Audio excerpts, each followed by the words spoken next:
The first time I saw her, it was like someone had flipped a switch. Ruby, golden hair, eyes the color of a stormy sea, and a smile that could melt glaciers. We were young, barely out of college, and the world was our oyster. We built a life together, a comfortable, predictable one. The kind where Friday nights meant takeout and a movie, and Sunday mornings were for pancakes and the newspaper. I loved that life. I loved her. Or, at least, I thought I did. The cracks started small. A late night at the office here, a girls' weekend there. I'm not a jealous man, never have been. I trusted her implicitly. Looking back, I see the warning signs, the way she'd pull her phone away when I entered the room, the coded conversations she'd have with her friends. But I was too busy, too content, to notice, to ask. Then came the pregnancy. We'd talked about having kids, of course, but the timing had never felt quite right. Still, when she told me she was pregnant, my heart swelled. It was like a piece of our puzzle was finally falling into place. We were going to be a family. From day one, Ruby was adamant. "He has your eyes, David," she'd say, staring at the ultrasound. "Look at 'em, they're exactly like yours." I'd squint at the blurry image, a proud smile on my face, eager to find the resemblance. And when he was born, she said it again. "Oh, David, he's the spitting image of you." Everyone agreed. Our families, our friends, even the nurses. They all cooed over how our son, little Jimmy, had my eyes. I was blinded by the joy of it all. The love, the new responsibility, the sheer miracle of life. I'd stare at him for hours, memorizing every detail, searching for those familiar eyes. But a nagging feeling started to creep into my mind. It was a whisper at first, a tiny seed of doubt planted in the back of my mind. It had to do with the fact that as I spent more and more time with little Jimmy, those familiar eyes seemed not so familiar. They weren't my exact shade of hazel. They had a different quality to them, a darker, more intense hue. I dismissed it as just me being overly analytical. The pressure of being a new father. Then came the commercial. It was a local news spot for a DNA testing company. "Curious about your ancestry? Find out your roots," they chirped. I laughed it off, but the seed had been planted. I found myself researching genetic traits, comparing my eye color to the various possibilities. I ended up ordering a kit online. Just to put my mind at ease, I told myself. I almost forgot about it. Life with a new baby was so all-consuming. The kit sat on a shelf, gathering dust until the day I decided to do it. It was a simple process, just a swab of the cheek. I sent it off and tried to forget about it again. But I couldn't. The whisper had grown into a constant hum in the back of my mind.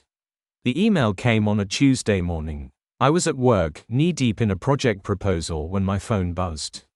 "Your DNA results are ready." My heart hammered against my ribs as I clicked the link, half expecting to be flooded with a confirmation of everything I believed. The results loaded. There it was, in black and white. My blood ran cold as I read the words, "Exclusion. The individual tested is not the biological father." I stared at the screen, my world spinning. Exclusion. The word echoed in my head. My vision blurred, the words of the report swimming before my eyes. It was like the floor had been ripped out from under me. I read it again and again. Nothing changed. The baby boy I loved as my own, the boy with my eyes, was not my son. It was like a punch to the gut. The joy, the love, the trust, it all evaporated, replaced by a cold, consuming rage.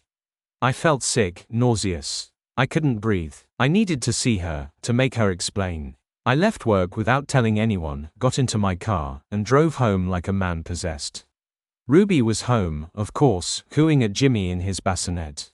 She looked up, her face lighting up when she saw me. "David, what are you doing home?" she asked, her voice dripping with forced sweetness. "I thought you had a big presentation today." "We need to talk," I said, my voice dangerously low. Her smile faltered. "What is it, honey?" I walked over to the counter and picked up the report, the thin paper crinkling in my shaking hand. "Explain this," I said, shoving the paper in front of her face. She looked at it, her eyes widening, her face draining of color. "What is this?" she stammered, her voice barely a whisper. "Don't play coy with me, Ruby," I snarled, my voice rising, the anger bubbling to the surface. "You know damn well what it is. It's proof that I'm not Jimmy's father." Her eyes darted around the room, as if searching for an escape route. David, there must be a mistake, she said, her voice trembling. These tests are unreliable. He has your eyes, everyone says so. His eyes aren't mine, Ruby. They never were, I said, my voice cold, flat. They were a lie, just like you. You lied to me from day one. You let me believe this was my son. She started to cry, tears streaming down her face. I can explain, she sobbed, reaching for my hand. I recoiled as if burned. I don't want to hear it, I said, my voice cutting through the air like a shard of glass.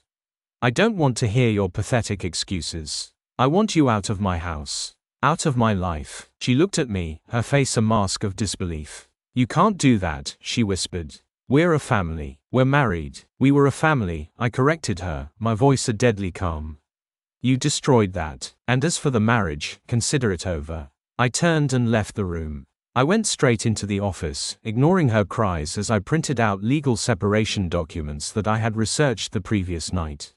I also printed a copy of the DNA report, highlighting the exclusion text. I returned, placed the stack of papers on the table in front of her.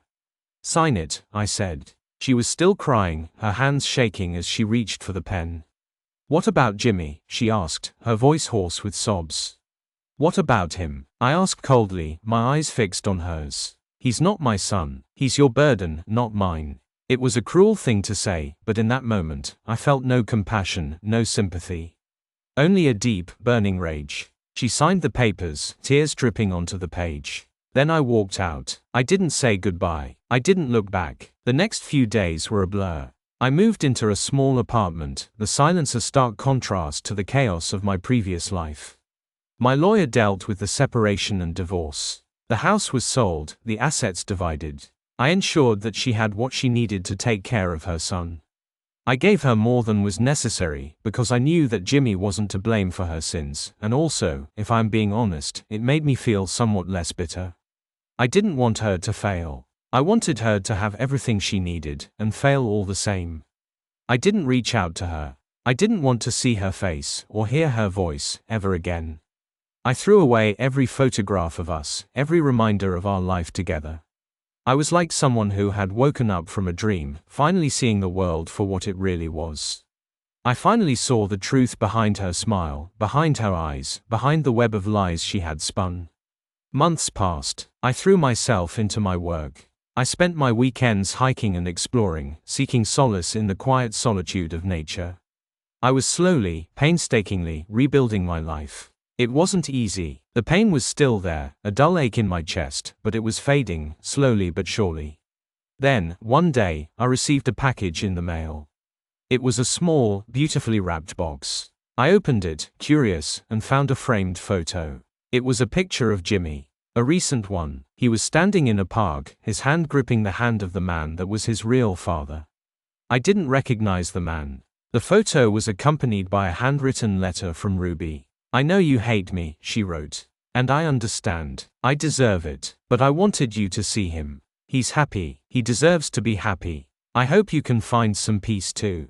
I looked at the photo. Jimmy had grown. He looked like a normal, happy little boy. His eyes, they weren't mine, but they were full of life, of innocence. For the first time since I found out, I felt a different kind of pain. Not rage, but a deep sadness. I had loved this little boy. And I had lost him because of her lies. I turned the photo over. On the back, she had written a single sentence, his name is Thomas. I looked at it for a long time. That one sentence was the final nail in the coffin of what I thought I had with her. It was never real, and I should never have trusted her. She didn't deserve my love, or my sympathy. I decided to do what I should have done all along. I took the photo and the letter, and placed it all in the fireplace. I didn't hesitate. I lit a match, and as I watched it burn, a strange sense of peace washed over me. I wasn't completely healed. I knew I wouldn't be for a long time. But, I knew that my own chapter had finally closed, and that I could finally start a new one, unburdened by the lies and deception of the past. She got what she deserved, and so did I deserve to be free. I watched it burn until the last speck of ash had turned to dust, and then, I walked out of my apartment and went to live my life. It was a small victory, but it was mine. And I knew, in that moment, that I would be alright.